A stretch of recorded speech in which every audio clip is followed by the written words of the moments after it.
Alrighty guys, welcome back to another LEGO set review from BrickByBrick. Today we have set number 70606, Spinjitzu Training.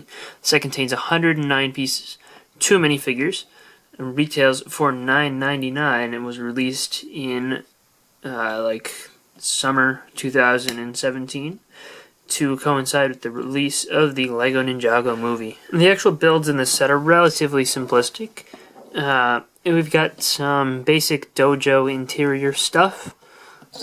First, the build that uses the fewest pieces is just this little sword holder. This is one of those Teenage Mutant Ninja Turtles, the movie, parts that attach to the back of their turtle shells as like a sword holder. Another version of this piece exists that has a neck bracket, but this is the non-neck bracketed version. It's relatively uncommon, only appearing in a total of 2 sets in this color, the other being Destiny's Bounty.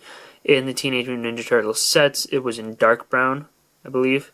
So, but that still only came in like 2 sets. This is a relatively uncommon piece. It just holds katanas like a normal one of these would. And, very small, but I like the way this looks, like on display. This here, actually can't turn as I was expecting it to, unless you just turn it on its base, but you'll notice it doesn't turn separately from the studs on the bottom. This is kind of just one of those little things that you can, jump on or attack. It's like a, you see them in like dojos and movies and stuff, and this is very similar to the first episode, the pilots, where Kai was like on the training course. This looks like something right out of that. You also have this little training dummy, which has the Helmet of Shadows, by the way. Nice reference to the show there.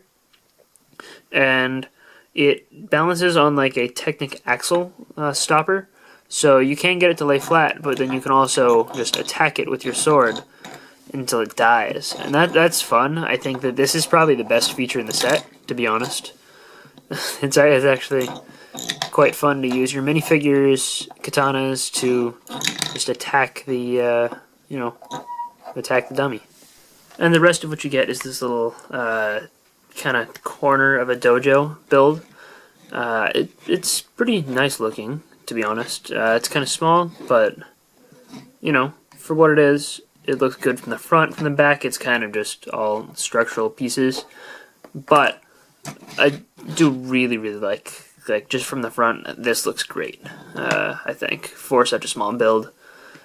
It's got a traditional-ish Ninjago appearance. I like this printed 2x3 tile. It also appears in Destiny's Bounty, Ninjago City, Docks, definitely. I'm not sure about... I don't think it appears in the other Ninjago City, but it's in a couple sets, not a ton. The actual tan inserts here for these windows, those are relatively uncommon. And you do get 2 weapons that just clip onto the wall, and you can use these.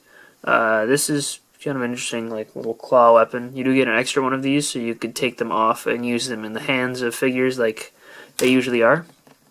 And it just clips on, nice and well. And this is kind of a cool one, because these fists are always fun. You can punch stuff at a distance.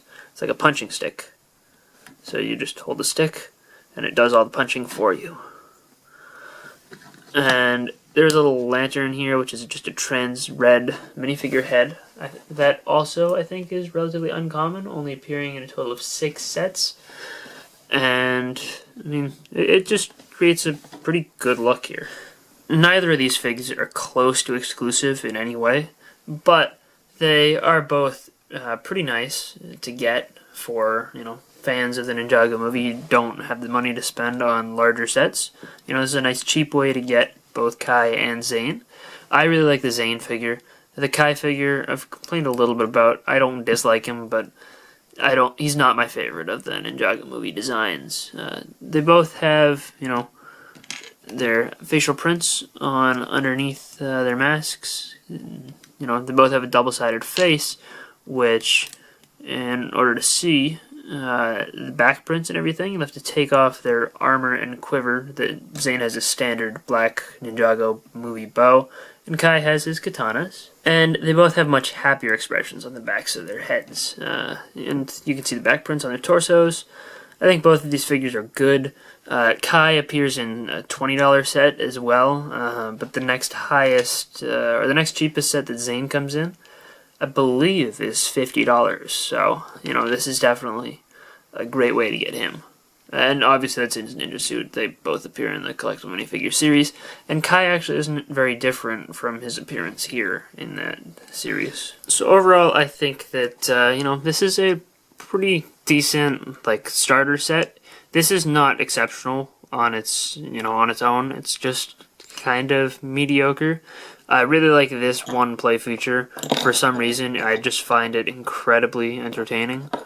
I am a little bit confused, though, and why they didn't include a figure in this suit. This is from the CMF series. This is Spinjitzu training Nia. You think they would have put a character in their Spinjitzu training outfit inside this set? Maybe, It would have been nice, especially to see Spinjitzu training version of Jay, because the only way we currently have had to get him is in a Ninjago movie magazine that was UK exclusive, but the magazines are coming to the US. We won't get the older issues.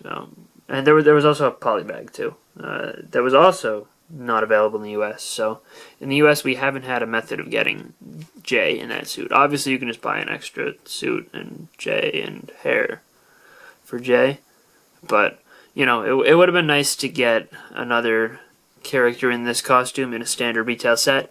Could still happen though, because, these suits are being used in Sons of Garmadon sets and stuff like that. So, could happen. But anyway, back to the matter at hand. This set, I think, for $10 is a good value. You get two figures. Zane especially is a big highlight here. And this play feature is just too much fun. Also, 2x3 printed tile is nice. So, hope you guys enjoyed this review. Definitely wouldn't place this at the top of the must-haves for the Ninjago movie. But, if you're only going to be able to get it, a small amount, or if you only have a small amount of money to spend on Ninjago movie sets, I'd recommend this as a, nice introduction to the theme. If you already have a bunch of the other sets, I think this is easy enough to pass, unless you want them all like me. Or, I don't know, maybe you just really, really like the way this looks. Or, if you have a young kid, this is an incredible play feature. And it deserves a 10 out of 10 on the play features chart for the size of the set. So I hope you guys enjoyed this review. If you did, let me know in the comment section down below. I'll see you guys all next time. Bye, everyone.